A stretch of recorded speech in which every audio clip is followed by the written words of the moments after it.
রশিদ যখন রাজ দরবারে গেলেন, রাজমহলে রাত্রবেলায় যখন ঘুমাইলেন, হঠাৎ করে স্বপ্নে দেখেন আল্লাহ রাব্বুল আলামিনের কিয়ামত কায়েম হয়ে গেছে। কিয়ামত যখন কায়েম হইছে, কিছু মানুষের জন্য জান্নাতের ফয়সালা হয়ে গেছে, কিছু মানুষের জন্য জাহান্নামের ফয়সালা হইছে।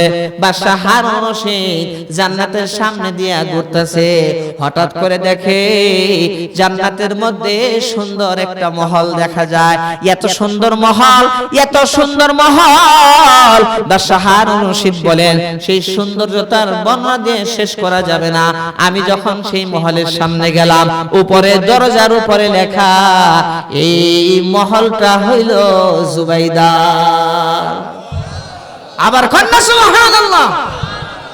এবার আমি সেই মহলের দরজাতে যখন ঢুকতে চাইলাম, সঙ্গে সঙ্গে প্রহরী আমাকে আটকে দিল। কয় আপনি কে, এখানে ঢোকার জন্য ইচ্ছা করতেছেন? কয় আমি হইলাম বাদশা হারুন রশিদ, এটা তো আমার স্ত্রী জুবাইদার মহল, এখানে আমি ঢুকবো না, কে ঢুকবে? কয় আগে মহলের মালিক ঢুকবে, তারপরে আপনাকে ঢুকতে দিবে কি দিবে না মহলের মালিকাই সেটার ইখতিয়ার, সেটা মহলের মালিকা সেটা বুঝবে। আপনি এইখানে ঢুকতে পারবেন না, কারণ এই মহলের মালিক আপনি না, এই মহলের মালিক হলো আপনার স্ত্রী। আপনার স্ত্রী যখন মারা যাবে, এই মহলের ভিতরে সে ডাইরেক্ট ঢুকবে।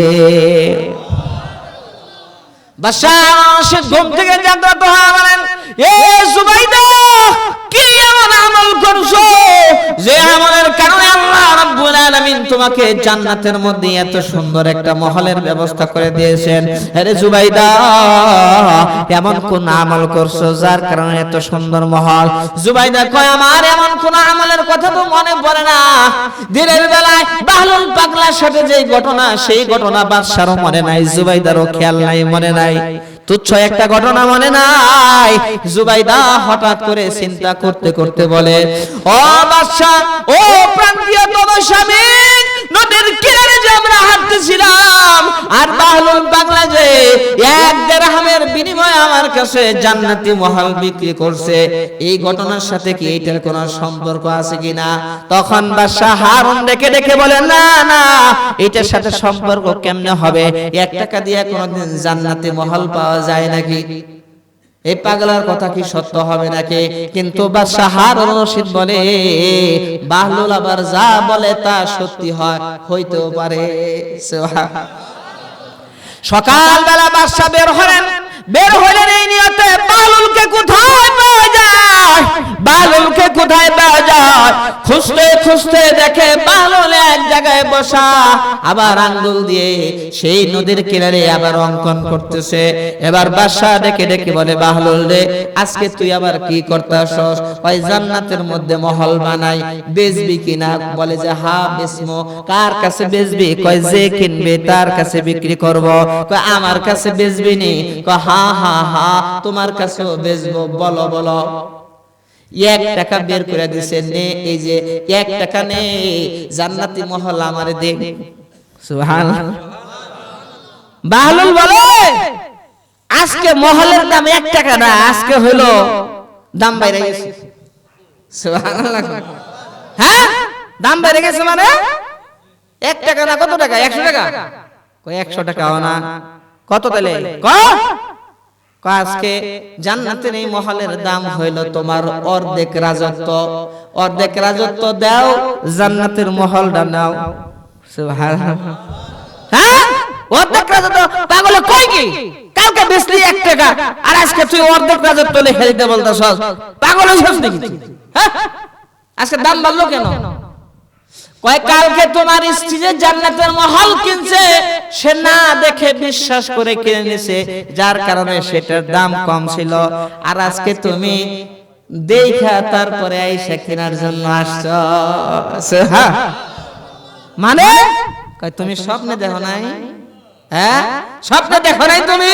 কয় তুই জানলি কেমনে? তুই জানলি কেমনে আমি স্বপ্নে দেখছি?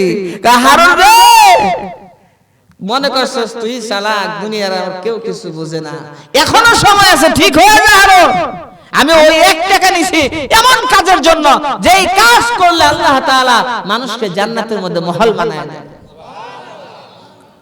এমন আল্লাহর রাস্তার জন্য ওই একটা টাকা আমি নিছিলাম। হারাম শোন, এখনো সময় আছে শুধরে যা, এখনো সময় আছে শুধরে যা। বাদশা হারুন রশিদ একবার এই বাহলুলকে একটা লাঠি দিয়ে কয় কি, পাগল শোন, তোর সাথে বোকা যদি কাউরে পাস লাঠি দিয়ে তারে দিস। কিটি শেষ করে কথা বলছে, বুঝছেন নি, মজাক করে কথাটা বলছে। এখন অনেক দিন পরে বাদশা হারুন রশিদ কয়, কি রে তোর সে বোকা কাউরে পাস নাই? কয় না, পাই না তো। বাদশা হারুন রশিদ যখন অসুস্থ হয়ে গেলেন, অসুস্থ মুমূর্ষ অবস্থায়, তখন বাহলুল পাগলা গেছে রাজ দরবারে, যাওয়ার পরে লাঠিটা নিয়ে গেছে। কয় বাদশা নামদার কি অবস্থা? কয় বাহলুল আমি মনে হয় মারা যাব। মারা যাবেন মানে? আমার মনে হয় আখিরাতের সফর শুরু হয়ে যাবে। আখিরাতের সফর কয় দিনের সফর? 3 দিনের। কয় না রে পাগলা, 3 দিনের না, 3 বছরের না, অনির্দিষ্ট কালের সফর। কয় তাহলে বাদশা সৈন্য সামন্ত পাঠাইছেন তো ঠিকঠাক মতো? কয় কি কস পাগল, এটা কি সৈন্য সামন্ত পাঠানো যায়? কয় তাহলে বাবুর্চি টাবুর্চি পাঠাইছেন রান্না বান্না করার জন্য? এই পাগলে কয় কি, আমার হলো মওতের অবস্থা, আমার লগে হলো তুই হাসি মজাক করতেছস, ওইখানে কি বাবুর্চি পাঠানো যায়? কয় তাহলে মনে হয় এই গোয়েন্দা বাহিনী পাঠাইছেন। আপনি তো দুনিয়ার জমিনে কোথাও কোনো প্রোগ্রামে গেলে বাবুর্চি আগে, সৈন্য সামন্ত আগে, তারপরে গোয়েন্দা আগে, ওখানে সার্চ করো নিরাপত্তা ব্যবস্থা আছে কিনা, হ্যান ত্যান হামিজামি কত প্রস্তুতি। আরে এটা এমন একটা সফর যেই সফরে কোনো কিছুই পাঠানো যায় না। কয় তাহলে হারুন শোনো শোনো, 3 দিনের সফরে তুমি কত ইন্তজাম করো, 5 দিনের সফরে কত ইন্তজাম করো, 1 দিনের সফরে কত ইন্তজাম করো। যেই সফর হলো তোমার এমন সফর, যেই সফর শেষ হওয়ার মতো না, তার জন্য তুমি কোনো প্রস্তুতি নিলে না। তোমার চাইতে বড় পাগল কে দুনিয়ার জমিনে আর কেউ আছে? আমার চাইতে বোকা মানুষ পাওয়া গেছে, এই যে নাও তোমার লাঠি তোমারই দিলাম। কথা ঠিক না বেঠিক? এই জন্য ভাই মওত তো একদিন আসবে সবার কাছে, আসবে কি আসবে না? আজরাইল পিছে আসে লোকাইয়া, কোন দিন জানো কাকে নেই গো ধরিয়া, কোন দিন জানো কাকে নেই গো ধরিয়া। আজরাইল তোমার কাছে আসিবে, আজরাইল যেদিন তোমার কাছে আসিবে, প্রাণ পাখি কবজা করে নিয়ে যাবে, প্রাণ পাখি কবজা করে নিয়ে যাবে। মালাকুল মওতের হাত থেকে কেউ বাঁচতে পারবে না। এই জন্য দেখায় কুল আখবার নামক কিতাবের মধ্যে আসে, লাম্মা খালাকাল্লাহুল মাউতা, আল্লাহ রাব্বুল আলামিন যখন মওত সৃষ্টি করলেন, ফেরেশতারাও জানতো না মওত কি জিনিস, মরণ কি জিনিস, ফেরেশতারাও তখন জানতো না। আদম আলাইহিস সালাতু ওয়াস সালামকে তখনও বানানো হয় নাই। আল্লাহ তাআলা যখন মওত সৃষ্টি করলেন, মওতের একটা আকৃতি দিলেন। মওতের এই আকার আকৃতি দেওয়ার পরে আসমান আর জমিনের চাইতে বড় হয়ে গেল, ভয়ঙ্কর একটা চেহারা হইলো, ভয়ঙ্কর চক্ষুগুলা হইলো। আল্লাহ রাব্বুল আলামিন 70টা শিকল দিয়ে বেঁধে দিলেন। এক একটা শিকল হইলো 1000 বছরের রাস্তা। আল্লাহ রাব্বুল আলামিন ওই মওত নামক জিনিসকে ঢেকে দিলেন। আল্লাহ তাআলা ফেরেশতাদেরকে বললেন, ও ফেরেশতারা, মওত কি জিনিস তোমরা জানো নাকি? ফেরেশতারা বলে, আল্লাহ আমাদেরকে যা জানাইছেন তার চাইতে বেশি কিছু জানি না, মওত কি জিনিস আমরা তো বুঝি না। আল্লাহ বলেন, আসো তোমাদেরকে মওত আজকে স্বচক্ষে দেখাবো।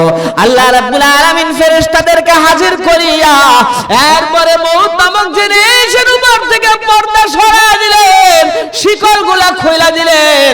এরপরে মওতকে বললেন, এরে মওত, এবার তুই ফেরেশতাদের উপর দিয়ে একটু উইরা যা, সমস্ত ফেরেশতারা যাতে তোরে স্বচক্ষে দেখে। মওত যখন তার ভয়ঙ্কর রূপ নিয়া ফেরেশতাদের উপর দিয়ে উড়ে গেল, ফেরেশতারা চিৎকার দিয়ে পড়ে গেল। ফেরেশতারা পড়িয়া 1-2 বছর না 2000 বছর পর্যন্ত অজ্ঞান হয়ে পড়ে রইল। আল্লাহ তাআলা বললেন, এর মালাকুল মউত, এর আজরাইল, এই মউতকে কন্ট্রোল করার জন্য তোমাকে আমি দায়িত্ব দিলাম। মালাকুল মউত দেখে দেখে বলে, আল্লাহ, যেই মউত দেখে ফেরেশতারা 2000 বছর জ্ঞান হারিয়ে থাকে, ওই মউত নামক জিনিসকে আমি আজরাইল কন্ট্রোল করতে পারবো না রে আল্লাহ। আল্লাহ বলেন, আরে আজরাইল, আমি আল্লাহ তোর ক্ষমতা দিয়ে দিলাম। আরে আজরাইল, আমি তোর ক্ষমতা দিয়ে দিলাম, মউতকে তোর কন্ট্রোলে বানা দিলাম, মউত তোর কন্ট্রোলে থাকবে, কোনো অসুবিধা হবে না। আজরাইল বলে, ওগো আল্লাহ, এরপরও আমার মনে হয় পারবো না। কয়, কেন পারবি না? ওগো আল্লাহ, মায়ের কোল থেকে যখন সন্তানের জান কবজ করে নেব, ওই মা চিৎকার দিয়ে বলবে, আজরাইল আমার জান কবজ করে নিছে, আমার জন্য বদদুয়া দিবে। বাবার সামনে থেকে যখন সন্তানকে নিয়ে আসবো, তখন বাবা বদদুয়া দিবে, আত্মীয় স্বজন না তারা বদদুয়া দিবে। আল্লাহ রাব্বুল আলামিন বলে, আজরাইল, আমি আল্লাহ এমন ব্যবস্থা করো কেউ তোকে দোষ দিবে না। আল্লাহ তাআলা এমন ব্যবস্থা করলেন। কয়, লোকটা মারা গেছে কেমনে? কয়, অসুস্থ ছিল। লোকটা মারা গেছে কেমনে? কয়, ক্যান্সার হয়েছিল। লোকটা কেমনে মারা গেল? কয়, অ্যাক্সিডেন্ট হয়ে মারা গেছে। আজরাইলের কথা কেউ বলে না, আজরাইলের কথা কেউ বলে না। মালাকুল মউত যখন মানুষের কাছে আসে জান কবজ করার জন্য, হয় জান্নাত থেকে ফেরেশতা আসে, আর না হয় জাহান্নাম থেকে ফেরেশতা আসে। লোকটা যদি ভালো মানুষ হয়, নেককার হয়, দিনদার হয়, মুত্তাকি হয়, পরহেজগার হয়, আল্লাহওয়ালা হয়, নামাজি হয়, ওই মালাকুল মউত যখন আসে, মালাকুল মউতের সাথে জান্নাতুল